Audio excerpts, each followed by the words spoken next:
अस्सलाम वालेकुम। कसरपर्दा हक़ाइक़ सनसनी खेज़ इंकशाफ़ात प्रोग्राम बेनकाब में आपके साथ सैफ़ान खान। नाज़रीन, पेट्रोलियम की कीमतों में इजाफा हुआ है। हमने हर दफ़ा देखा है जब भी कोई हुकूमत आती है, IMF के साथ उसका मुआहदा होता है या IMF और हुकूमत मिलकर टैक्स रेवेन्यूज़ को बढ़ाने की बात करती है, तो जो सिंपल सोल्यूशंस या आसान हल नज़र आते हैं वो यही नज़र आता है कि पेट्रोल की कीमतों में इजाफा हो जाता है, यानी टैक्स इकट्ठा करने के लिए पेट्रोलियम को इस्तेमाल किया जाता है, या फिर हम देखते हैं कि बिल आपके बिजली के या गैस के बढ़ जाते हैं, या और कुछ होता है ज़्यादा से ज़्यादा तो इनकम टैक्स स्लैब्स के अंदर चेंजेस आ जाती है, यानी जो सैलरी क्लास होती है उस पर और बर्डन डाल दिया जाता है। हर दफ़ा हमने देखा है कि जो भी हुकूमत आती है वो कहती है ये मुश्किल फैसले हैं, लेकिन असल जो मुश्किल फैसले होते हैं, जो रिफॉर्म्स होते हैं, वो कोई भी हुकूमत नहीं उठा पाती। हुकूमत आने के बाद पहली हुकूमत की तरजीह ये होती है कि अपने बायलैटरल या मल्टीलैटरल जो लोन्स हैं या ग्रांट्स या एड्स वो हासिल कर सके, और उसमें नाकामी या कामयाबी की बुनियाद के ऊपर उसकी कामयाबी का इन्हिसार होता है। हुकूमत आती है, हुकूमत चली जाती है, वो रिफॉर्म्स जो कि मैनिफेस्टो में लिखे होते हैं वो मैनिफेस्टो में ही लिखे रह जाते हैं। पाकिस्तान तहरीक इंसाफ ने बहुत सुनहरे अल्फाज अपने मैनिफेस्टो में लिखे, पाकिस्तान मुस्लिम नून ने बहुत सुनहरे अल्फाज अपने मैनिफेस्टोज में लिखे हुए हैं, लेकिन उन पर अमल दरामद जो है वो नहीं हो पाता। आज जो पेट्रोलियम कीमतों में इजाफा हुआ, एक हफ्ते में 2 झटके अवाम को जो लगे हैं, 60 रुपये का जो इम्पैक्ट पड़ा है, आखिरकार इसका जिम्मेदार असल में कौन है? मौजूदा हुकूमत को पता था कि सब्सिडीज़ हैं, मौजूदा हुकूमत को पता था कि इमरान खान साहब जो प्राइस रिवर्स करके जा रहे हैं, ये सब कुछ PDM को पता था। इन्होंने हुकूमत ली तो इनको पता था कि ये सब कुछ होगा। आज जुबैर साहब आए, उन्होंने आज की हुकूमत की जो ये फैसला था इसको IMF का मुआहदा जो साबका हुकूमत ने किया था करार दिया। जुबैर साहब क्या कह रहे थे नून लीग की तरफ से, पहले आपको सुनाते हैं। लेट्स 28 फरवरी को, जिस तरह दानियाल ने बताया कि फरवरी में तो आपने IMF से एग्रीमेंट साइन किया था, 28 फरवरी को उस एग्रीमेंट के तहत एंड ऑफ द मंथ आपको पेट्रोलियम प्राइसेस को इंक्रीज करना था, और ओगरा ने आपको समरी भेजी 28 फरवरी को के प्राइसेस बढ़ाने के लिए। आपने क्या किया? और ये वो वक्त है जब यूक्रेन रशिया का क्राइसिस पीक कर रहा था और इंटरनेशनल ऑयल प्राइसेस ऊपर जानी शुरू हो गई थी। इमरान खान ने 2 फैसले किए, एक तो ये कि वो समरी रिजेक्ट कर दी कि नहीं बढ़ाऊंगा, दूसरा ये किया कि डिक्रीज कर दी, कमी कर दी, 10 रुपए कम कर दिया पेट्रोल प्राइसेस, जबकि इंटरनेशनल मार्केट में प्राइसेस बढ़ रही थी। और तमाम इंटरनेशनल एक्सपर्ट्स के एक आम फहम शख्स भी ये सोच सकता था कि इंटरनेशनल प्राइसेस बढ़ेंगी। और तीसरा फैसला जो किया वो सबसे खतरनाक फैसला था, जिसको हम कहते हैं कि इन्होंने माइंस बिछा के गए।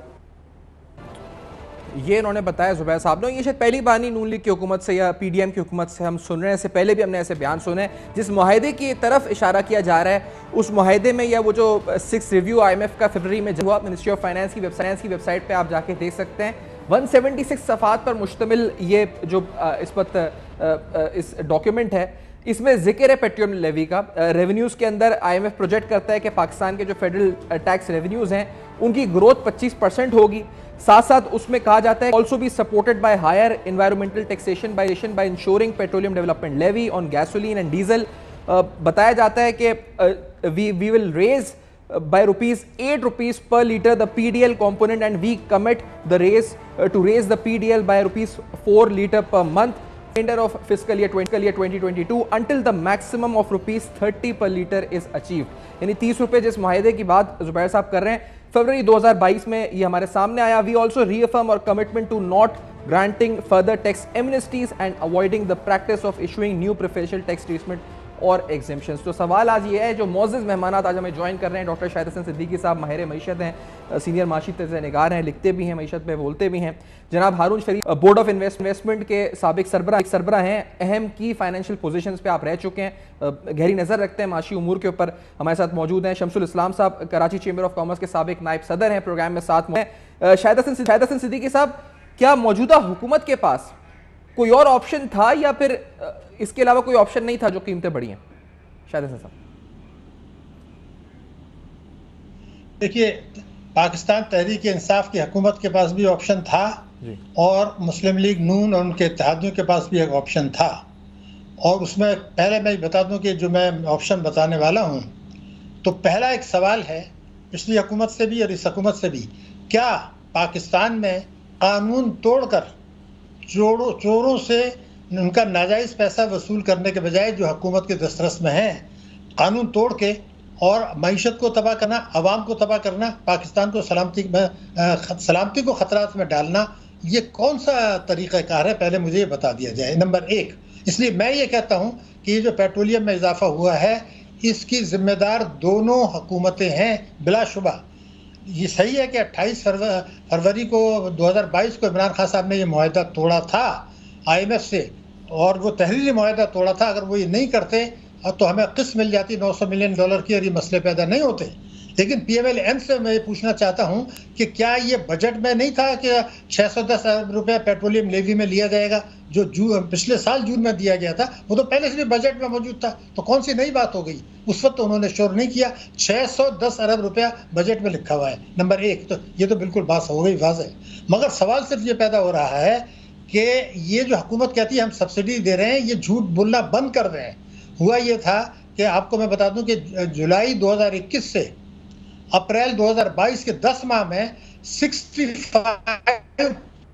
अरब डॉलर की इंपोर्ट्स हुई हैं, जो पिछले साल की इसी मुद्दत 10 माह से 21 अरब डॉलर ज्यादा हैं। अगर 21 अरब डॉलर इतनी ये नहीं करते तो ये मसला पैदा नहीं होता। मगर 21 अरब डॉलर पे आपने खूब अय्याशी की, खूब तो कस्टम ड्यूटी सेल्स टैक्स तो कमा लिया, बहुत बेतहाशा कमाया, उसी में से आप दे रहे हैं। कमाया क्यों? वो भी मैं फिर तेल का भी मैं आपको बता दूं, 2014 में डॉलर ये पेट्रोल था $140 फी बैरल और पाकिस्तान में था 110 रुपया। आज 140 से कम है, 120 अगर है, तो यहाँ उससे दुगना कैसे हो गया? ये सवाल है ना, दुगना कैसे हो गया? दुगना ऐसे हो गया कि पिछली हुकूमत ने और स्टेट बैंक ने मिलके एक साजिश की और ताकतवर तबकों को फ़ायदा पहुंचाने के लिए मार्च से जून 2020 तक रुपए के डिस्काउंट रेट को गिराया। वो डिस्काउंट रेट गिरा 13.25 से 7%। सस्ते कर्जे दिए गए, गाड़ियाँ, अय्याशियाँ, लोगों ने खूब इंपोर्ट की, खूब दौलत कमाई, बेतहाशा कमाया, लेकिन उससे ट्रेड डेफिसिट जो है वो बढ़ गया, इंपोर्ट्स जो है वो आपकी बढ़ गई, रिजर्व्स आपके जो हैं अगस्त से अब तक 10.5 अरब डॉलर गिर गए, फरवरी से अब तक 45 रुपये डॉलर पे गिर गए, जिसमें खूब कमा लिया। तो ये जो आपने रुपए फैसला किया था डिस्काउंट रेट का, ये गलत था, कोई उसका जवाब नहीं था। और जब आपको पता चल गया था कि इंपोर्ट्स बढ़ रही हैं तो क्यों एक्शन नहीं लिया? तमाशा करते रहे। IMF का प्रोग्राम 21 महीने तक सस्पेंड रखा, क्योंकि उस पर कमा रहे थे हुकूमत और कमा रहे थे ताकतवर तबके। ये फरमाएं कि आपने कहा कि दोनों जिम्मेदार हैं, आप कह रहे हैं दोनों जिम्मेदार हैं। मुझे बताएं, क्योंकि मुआहदा इमरान खान साहब ने किया और या शौकत तरीन साहब ने किया, फिर मुआहदे पे अमल दरामद ना किया उस गवर्नमेंट ने, मौजूदा हुकूमत आती, PDM होती, कोई भी आती, या पाकिस्तान तहरीक इंसाफ भी होती, उसको भी सस्टेन करने के लिए इस आज करना पड़ता है। तो मतलब आज PDM होती, PTI होती, पीपल्स पार्टी होती, इंटरिम सेटअप होता, कोई भी होता, तो ये करना पड़ता आज उनको ना, जो भी गलती हुई उस वक्त उसको आज रेक्टिफाई करना होता, उनको करना पड़ता। लेकिन अगर अच्छी हुकूमत होती तो नहीं करना पड़ता। मैं आपको जिम्मेदारी से बता रहा हूँ, अब मैं आपको साबित कर दूंगा। अगर ये हुकूमत कोई भी होती, अगर अच्छी होती तो नहीं करना पड़ता। मैंने यहाँ पे आपको 2014 की मिसाल दी। अब मैं आपको बताना चाहता हूँ, ये उन्होंने ये गए थे वहाँ पर, काबीना की पूरी गई, काफी लोग गए थे। अभी डॉक्टर साहब ने दिया, मैंने खुद सुना TV के ऊपर कि ये फैसला सही नहीं है। उनको नहीं पता था कि जो मिफ्ताह जी ये कह रहे हैं कि पाकिस्तान दिवालिया हो जाता अगर ये नहीं करते। तो डॉक्टर साहब को ये नहीं पता था। असल खेल यही था। मेरा सवाल सिर्फ वही है जो मैं 3 साल से अकेला कह रहा हूँ कि जब पाकिस्तान में ये इसके कानून मौजूद है, 2019 की MSC में ये कानून बन गया था कि जो नाजायज असासे मुल्क के अंदर है, जिनकी तफसीलात हुकूमत के पास है, उनसे वसूली के लिए किसी की इजाजत की जरूरत नहीं, ना कोर्ट की, ना पुलिस की। आपने तो सिर्फ मिसाल के तौर पर कौमी बचत स्कीम में 1 करोड़ रुपए लगाया, चोरी के पैसे का है। आप जो है कौमी बचत में लगाते हैं तो पहले उस पैसे टैक्स दे चुके होते हैं आमदनी पर, उन्होंने चोरी के पैसे पे लगाया, रिश्वत के पैसे पे लगाया, एमनेस्टी से फायदा नहीं उठाया। कानून बन गया कि उससे टैक्स लिया जाएगा मुल्की कानून के तहत। इमरान खान ने कहा, FBR ने कहा, मेरे इल्म में है, उनकी तफसीलात हुकूमत के पास है। अगर उस कानून पर अमल दरामद पिछली हुकूमत करती, यही हुकूमत करें तो 900 अरब रुपया मिल सकता है चोरों से। तो आपने फैसला ये करना है कि कानून पर अमल करके चोरों से पैसा लेना है या मुल्क की मईशत को तबाह करना है, आवाम को तबाह करना है, पाकिस्तान की सलामती को तबाह करना है। तो ये वो मसला है और ये जो पाकिस्तान की सिविल सोसाइटी है, जो सोशल मीडिया है, जो सियासतदान है, वो बार बार ये मुतालबा कर रहे हैं कि जी पैसा ये वापस लिया जाए। अरे भाई जब वापस लोगे तो बजट खसारा बढ़ जाएगा। कोई एक मुतालबा ये नहीं आया सामने कि इन चोरों से पैसा रिकवर किया जाए। मैं बिजनेसमैन की बात नहीं कर रहा, जिन्होंने नाजायज असासे बनाए उनसे क्यों लेने में क्या उनको परेशानी है। अगर इस तरह ये मुल्क चलेगा तो ये तो अमानत में खयानत है, ये कानून तोड़ रहे हैं, इस पे तो इनका एहसाब होना चाहिए, दोनों हुकूमतों को होना चाहिए। अच्छा, ये जो आपने बात की इसका सबूत एक जुमला बता दूं आपको, एक जुमला बता दूं। पीटीआई के दौर में जब हुक्मरान थी, ये मैंने मसला उठाया टीवी प्रोग्राम में, तो पीटीआई के सीनियर सेनेटर ने जो पहले अवॉइड किया, जब मैंने जिद की तो उनका जवाब ये था कि बात तो आपकी सही है, पैसा तो मिल सकता है, मगर हमारे ऊपर भी तो दबाव है, तो हम क्या करें। तो अगर आपने चोरों के दबाव पे मुल्क चलाना है तो अल्लाह ताला जो है फिर रहम करे, बहुत बड़ा मसला पैदा हो जाएगा। आज अगर ये आज भी अमल करें, एक तो ये बात हो गई, तो ये मसला पैदा ना हो। लेकिन इस हुकूमत का मसला ये है, मौजूदा हुकूमत का, कि ये खेल ये कर रहे हैं कि इन्होंने IMF से ये कहा कि आप हमारे सितंबर 2022 में जो प्रोग्राम खत्म हो रहा है इसको जून 2023 तक ले जाएं, ताकि 2024 का बजट भी ये पेश करना चाहते हैं। और उन्होंने ये कहा कि जो $6 अरब का कर्जा है उसको आप $8 अरब कर दें। तो उन्होंने उस पर जोर दिया, पेट्रोल पर अगर ये चाहते तो वो मोहलत दे सकते थे, क्योंकि कहते हैं किस्तों में कर दें। IMF के MD का बयान क्या है मैं आपको बता दूं, मुल्कों को चाहिए कि वो सब्सिडी दें, वो IMF कह रहा है, प्रेसिडेंट कह रहा है, MD कह रहा है, और ये उनसे कह रहे हैं कि जी मेरे कर्जे का हजम बढ़ा दें। शाहिद साहब, आज शौकत तरीन साहब का भी एक बयान सामने आया है, मैं नाज़रीन को दिखाना चाहूंगा। शौकत तरीन साहब का भी एक बयान नाज़रीन आया है, उस बयान को भी जरा सुनते हैं। वो कंटिन्यूटी ऑफ प्रीवियस गवर्नमेंट की बात, ये सवाल हम उठाएंगे कि मौजूदा हुकूमत होती या कोई भी होता, उसके पास कोई दूसरा ऑप्शन था। पहले सुनते हैं शौकत तरीन साहब ने जो बयान दिया है कि उनकी किसी से मुलाकात हुई थी, उन्होंने कंटिन्यूटी की बात की थी, और वो फ्लोर ऑफ द पार्लियामेंट पे वो बयान दे रहे हैं। जरा सुनते हैं क्या कह रहे हैं। Let's say this. मैं एक मोतबर शख्सियत के पास गया था और मैंने उनको कहा था मार्च के बीच में, और मैंने कहा था कि ये इकॉनमी जो है ये बढ़ रही है, अच्छी हो रही है, लेकिन कंटिन्यूटी चाहिए। आप कंटिन्यूटी नहीं देंगे तो ये बिखर जाएगी। और मेरी वो प्रोफेसी बिल्कुल सही साबित हुई है। आप देखेंगे कि इकॉनमी जो है is in a tail spin now. Haroon Sharif sahab, आप मुझे फरमाइएगा कि क्या वाकई में जो शौकत तरीन साहब इशारा कर रहे हैं, उनकी मुलाकात का जिससे भी हुई अहम शख्सियत से, लोग उस पर समझ भी रहने वाले कंटिन्यूटी की बात कर रहे हैं, वो क्या कोई भी हुकूमत होती और ये जो फरवरी में ये मुआहिदा इन्होंने किया था गलत जो भी था, कि लोग जो है इस पर हम नहीं सही एवेन्यूज की तरफ जा रहे फॉर टैक्सेस, जो शायद साहब भी बता रहे हैं, हमने ना पब्लिक सेक्टर एंटरप्राइजेस को रिफॉर्म किया, ना हमने गवर्नेंस को। अच्छा, मुझे ब्रेक की तरफ बढ़ना है। और Sharif Sahab, I will take the answer from you after this break, और शम्स से भी आफ्टर दिस ब्रेक। नाज़रीन, छोटा सा ब्रेक है हमारे साथ।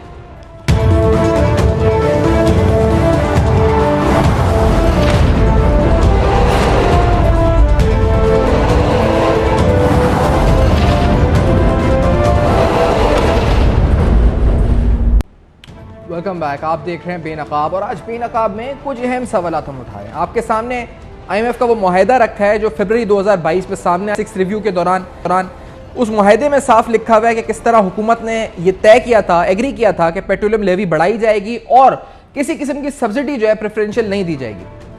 हारून शरीफ साहब, क्या इस महंगाई का और पेट्रोलियम कीमतों में इजाफे का जिम्मेदार ये मुआहिदा है, ये वाला मुआहिदा है हारून शरीफ साहब, या मौजूदा हुकूमत है, साबका हुकूमत है, जिम्मेदार है हारून शरीफ साहब? जी सफान साहब, शुक्रिया। एक तो पहले जरा हम कुछ पर्सपेक्टिव अपना ठीक। ये जो आप पेपर दिखा रहे हैं ये मुआहदा नहीं है, ये 6 रिव्यू की नेगोशिएशंस है जी, कि हमने ट्रांच लेने के लिए प्रायर एक्शंस जो थे वो क्या अग्री किए और उनको हमने इम्प्लीमेंट करना था। मुआहदा तो हफीज शेख साहब के जमाने में शुरू से हो चुका था, जुलाई 2019 को हो चुका था। 6 रिव्यू में हमने ये तय किया था, तो ये भी एक तरह से एक एग्रीमेंट था कि हम प्रायर एक्शंस ये करेंगे तो आप हमें ट्रांच देंगे। यही ये जो लोन है इनका स्ट्रक्चर इस तरह होता है कि आपसे एक्शंस पहले एग्री किए जाते हैं, आप पूरे करते हैं तो ट्रांच आती है। तो इमरान खान साहब की जब हुकूमत के आखिरी 2 माह में प्रायर एक्शंस हमने पूरे नहीं किए, और ये PDM के बिल्कुल नॉलेज में था कि हम बजट से पहले हुकूमत संभाल रहे हैं, और अगर हमें ट्रांच चाहिए, उसके बगैर बजट नहीं बनेगा, तो उसकी पूरी तैयारी करके आना चाहिए था। तो जिस पे मुझे अफसोस है कि ये हुकूमत भी तैयारी के बगैर आई थी, इसलिए उनको एब्रप्टली प्रेशर के अंदर आके ये मेजर जो है चेंजेस करनी पड़ी है, क्योंकि इनके पास चॉइस नहीं है। ये बात भी दुरुस्त है, जैसे पहले डिस्कस किया गया, कि बहुत सालों से हमारी इकोनॉमिक पॉलिसी और पब्लिक पॉलिसी के ऊपर एक एलीट कैप्चर है, जिसकी वजह से चीजें गरीब की तरफ पास ऑन कर दी जाती हैं, जबकि एलीट जो है उनके ऊपर असर नहीं पड़ता। इसमें कोई दो राय नहीं है। लेकिन जो आपका सवाल है, जिसको मैं अब जिस एंगल से देख रहा हूं, वो इसके अंदर पाकिस्तान का हिस्टोरिकली ये है, अगर हम देखें, हम इस मुश्किल हालात में एक दो दफा पहले भी आ चुके हैं। अब उसका हमने हल ये हम हमेशा निकालते रहे हैं कि हम एक backdoor geo strategic political discussion करके कुछ वेवर्स लेते रहे हैं, जिसकी बिना पे हमारा एक आध साल और निकल जाता था, या हमें कुछ एड मिल जाती थी। अब हालात अफगानिस्तान से वेस्ट के निकलने के बाद बदल गए हैं, और यहां पर इस वक्त हमें इस तरह का वेवर मिलना मुझे इंतहाई मुश्किल दिखाई दे रहा है। हमें अब एक बेल्ट टाइटनिंग और इकोनॉमिक रिफॉर्म हमारी कंपल्शन बन गई है। अगर हमने इससे, अगर आप देखें जो अब सारी गुफ्तगू कर रहे हैं, इसका आउटकम क्या है? जो बात आउटकम यह है कि हमें सिर्फ एक ट्रांच मिलनी है। देखिए ना, ये जो हम बात कर रहे हैं, एक IMF के अगले रिव्यू तक की स्पेस को बाय किया जा रहा है। अब हुकूमतें जो है इस तरह तो नहीं चल सकती कि आप 4 माह की स्पेस के लिए रिफॉर्म्स करें, इसके बाद अगले 4 माह के लिए तैयारी कर लें। तो ये चीज हमें सोचनी पड़ेगी। और अगर अभी इस प्रोग्राम में तो वक्त कम होता है, लेकिन हमें ये देखना पड़ेगा कि अब हम मईशत का ढांचा कैसे बदलें कि कुछ थोड़ा सा कर्जों पे इन्हिसार घटे, आमदन बढ़े, इन्वेस्टमेंट जो है लोन को रिप्लेस करे। अदरवाइज इस वक्त हम इस नहज पे आ चुके हैं कि हमारी बार्गेनिंग पावर बहुत कम हो चुकी है, अनलेस एंड अनटिल कि हम कुछ स्ट्रक्चरल तब्दीलियां करना चाहें। लेकिन तो मैं एक तो ये पर्सपेक्टिव, हारून साहब ये मुझे बताएं, आप जिन स्ट्रक्चरल तब्दीलियों की बात कर रहे हैं, जैसे स्टेट ओन एंटरप्राइजेज हैं या फिर आपके गवर्नेंस रिफॉर्म्स हैं, अपने एक्सपेंडिचर को कट करना है, जितना पॉलिटिसाइज सब कुछ हो चुका है, और जिस तरह ये पेट्रोलियम प्राइसेस भी जिस तरह पॉलिटिसाइज हो गई, जब तहरीक इंसाफ बढ़ाती थी तो ये लोग पॉलिटिसाइज करते थे, आज ये बढ़ा रहे हैं तो वो पॉलिटिसाइज कर रहे हैं। हम प्रायर एक्शन एग्री करके गए IMF से, हमने ये लिख भी दिया हाँ जी कि हम ये करेंगे, 30 रुपए बढ़ाएंगे। मुमकिन है कि ये सब जो स्ट्रक्चरल रिफॉर्म्स है ये हुकूमत कर सके, या PTI या कोई भी कर सके ऐसे हालात में? अनुश्री साहब जी, गालिबन पता नहीं आपकी नजर से गुजरा हो, मैंने इसके ऊपर एक आर्टिकल भी डॉन में कोई 2 हफ्ते पहले लिखा था। देखिए, जब मुल्क के अंदर पॉलिटिकली इतना चार्ज्ड एटमॉस्फेयर हो कि जहां इवन टेक्नोक्रेट्स हैं वो पॉलिटिकल कैप्चर के अंदर आ जाएं और पॉइंट स्कोरिंग शुरू कर दें, मुझे अफसोस इस चीज का है कि जो भी अपोजिशन हो, अगर आप रिफॉर्म को सपोर्ट नहीं कर सकते, आपको दिल में पता है कि सही है, तो कम से कम उसको अपोज ना करें। लेट अदर्स डू दैट, मुल्क के लिए अच्छा है। जो इस एटमॉस्फेयर के अंदर मैंने बहुत से ममालिक को स्टडी किया है कि जब ये पॉलिटिकल चार्ज एटमॉस्फेयर ग्लोबल चला आ रहा है, इस वक्त हिंदुस्तान में भी है, जापान में भी है, अमेरिका में भी है, लोग वो इसके 2-3 ही सफान तरीके हैं। एक तरीका तो ये है कि आप पॉलिटिक्स और इकोनॉमिक्स को डीरेगुलेट करना शुरू करें। आपके पास इदारे मौजूद हैं जिनको तारीख का इल्म है, planning commission, privatisation commission, board of investment, ये कभी भी वजारतें नहीं थी, ये टेक्निकल स्पेसेस थी जहां प्रोफेशनल्स काम किया करते थे।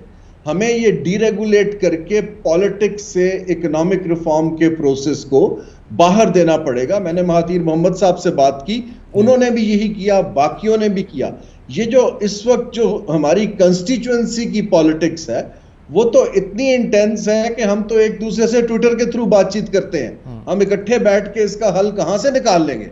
हमें चाहिए कि कंटिन्यूटी दें, जैसे हमारा NFC अवार्ड है, एक स्टैट्यूटरी बॉडी है, अकाउंटेबल है, उसका 5 साल का टर्म होता है, मेंबर लगते हैं, आप उनको दें कि जी स्टेट और एंटरप्राइजेस आपका काम है, सर्कुलर डेट आपका काम है, इन्वेस्टमेंट लाना आपका काम है, हम अपनी पॉलिटिक्स करते हैं और पब्लिक पॉलिसी बनाते हैं। इसके अलावा मुझे कोई चारा दिखाई नहीं दे रहा मीडियम टर्म में ये मुश्किल फैसले करने का। सही। और शमसुल इस्लाम साहब, क्या ये मौजूदा हुकूमत जो है ये जिम्मेदार है इस महंगाई की, साबका हुकूमत जिम्मेदार है इस महंगाई की? ये जो हम IMF से एग्री कर चुके थे, हमने 6 रिव्यू में फरवरी 2022 में कह दिया था कि कीमतें बढ़ाएंगे, क्या कोई भी हुकूमत होती, शौकत तरीन साहब जो कह रहे हैं कंटिन्यूटी होती, क्या कोई भी हुकूमत इसको अवॉइड कर सकती थी? शमसुल इस्लाम साहब। देखिए, हमारी कुछ सालों से एक हुकूमतों की रविश बन गई है कि जब वो अपोजिशन में होते हैं तो इस किस्म की जो पॉलिसीज़, जो हेल्दी डिसीजन होते हैं, मसलन के पेट्रोल की प्राइसेस को बढ़ाना, उस पर क्रिटिसाइज़ करते हैं। और उसके बाद फिर एक और नया ट्रेंड सेट हुआ है कि पिछले जो कुछ करके गए वही जिम्मेदार थे। आपने हुकूमत जो है 10 अप्रैल को संभाली, उनका डिसीजन था, उनको रिवर्स करने के लिए आपको सिर्फ एक दिन की ज़रूरत थी, नेक्स्ट डे आप रिवर्स कर देते।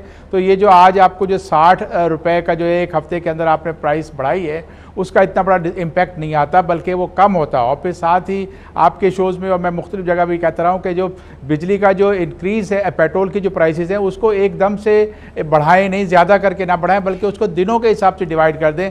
आप डेली बेसिस पे थोड़ा थोड़ा करते तो आज 52 डेज़ में ये जो अमाउंट 60 रुपीज़ का है, ये पास ऑन भी हो चुका होता और लोगों को महसूस भी नहीं होता। लेकिन अनफॉर्चुनेटली हमारे यहाँ वो एक अच्छी जो है पॉलिसी नहीं अपनाई गई।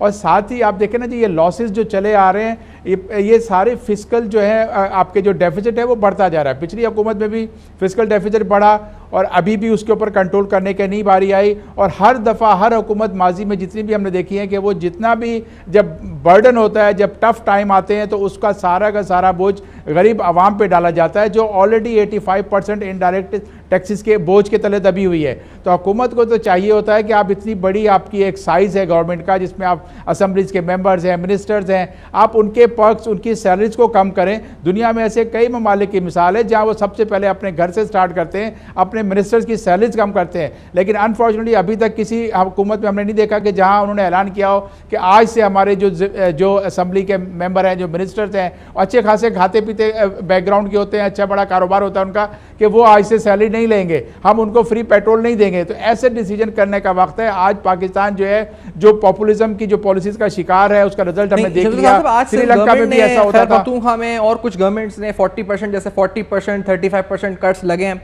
बहुत से लोग कह रहे हैं कि ये सेरेमोनियल है, सिंबॉलिक है, फाइनेंशियल इंपैक्ट इतना नहीं है।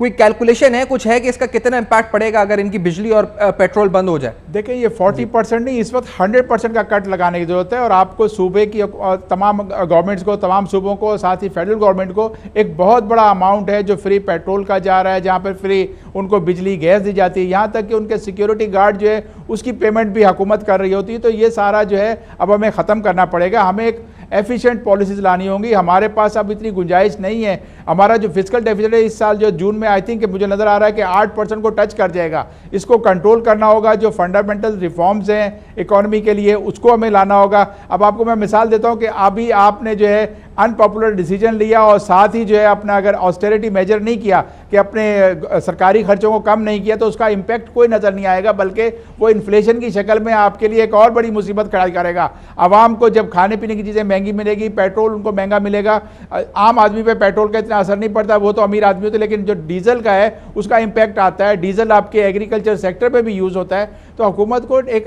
अच्छा डिसीजन ले। ये जो 40% वाला तो मैं समझता हूँ कि इससे कोई इम्पैक्ट नहीं है, लेकिन 100% अब इसको ख़त्म करने का टाइम आ गया है। आप जो है रूलिंग क्लास हो, आप सारी सब्सिडीज आज तक जितनी भी है उसका बेनिफिट इंजॉय करते हो। यहाँ तक कि जो यूटिलिटी स्टोर से जो चीज़ें खरीद के सस्ती जाती है, पहले वो महंगी लेती है, तो उसका फ़ायदा भी इन्हीं बैरन्स को, इन्हीं अमीर लोगों को पहुँचता है। लेकिन अल्टीमेटली फिर आप जो बर्डन सारा का सारा आवाम पे डाल देते हो। यही वजह है कि आपको अब एक रिस्क बढ़ता जा रहा है। कल रात को भी आपने देखा कि पेट्रोल पंपों पे कुछ जगह जो है सूरत हाल जो है कुछ ख़राब हुई। अब आगे खुदा ना खास्ता ऐसा ना हो कि रोड्स पे जो है पुअर मासेस अपना एंगर को डेमोस्ट्रेट करें, ये अच्छा नहीं होगा। हुकूमत को अभी अपनी बेल्ट टाइट करनी पड़ेगी। आज जूम का ज़माना है, आपको खर्चे करके ट्रैवल करके कहीं जाने की जरूरत नहीं। आप घर बैठे आप अपने यहाँ पे मीटिंग्स कर सकते हो। आज आपका पूरा ट्रेंड, दुनिया का कारोबार जूम पे चल रहा है, तो हमारे यहाँ क्यों हम जाके वहाँ पे पहुँच के करते हैं। और उसका रिजल्ट ये, अगर आप देखेंगे 6 दौरे हो गए तो अभी तक तो $1 भी नहीं मिला हमारे, बल्कि हमारा खर्चा और बढ़ता जा रहा है। तो हुकूमत को एक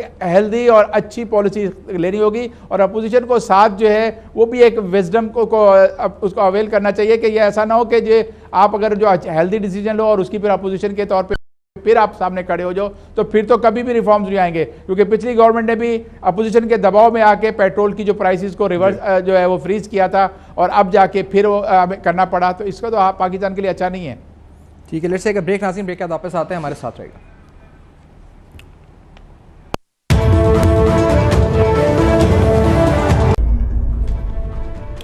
वेलकम बैक। आप देख रहे हैं बेनकाब। आज बेनकाब में कुछ अहम सवालात उठाए। जाते जाते आपको दोबारा से एक जो 6 रिव्यू हम IMF से करा, हमने एग्रीमेंट किया, हमने उनको बताया कि हम क्या करने जाएं।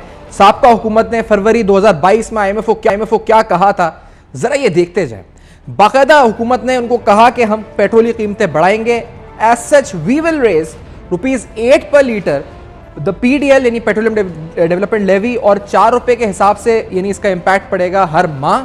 और साथ साथ हम किसी किस्म की जिस मुआहदे की खिलाफ वर्जी हुई नाज़रीन, वो इंतहाई अहम जुमला ये था कि we also affirm our commitment to not granting further tax amnesties. लेकिन उसके बावजूद जो है सब्सिडीज भी दी गई, एमनेस्टी, सब कुछ होता रहा। इसी नोट पे प्रोग्राम को वाइंड अप करते हैं। आज सवाल ये उठाया कि जिम्मेदार आखिरकार इस महंगाई का कौन? Feedback you can write us on our Facebook, emails and Twitter. देखते रहिएगा, अब तक अपना बहुत ख्याल रखिए।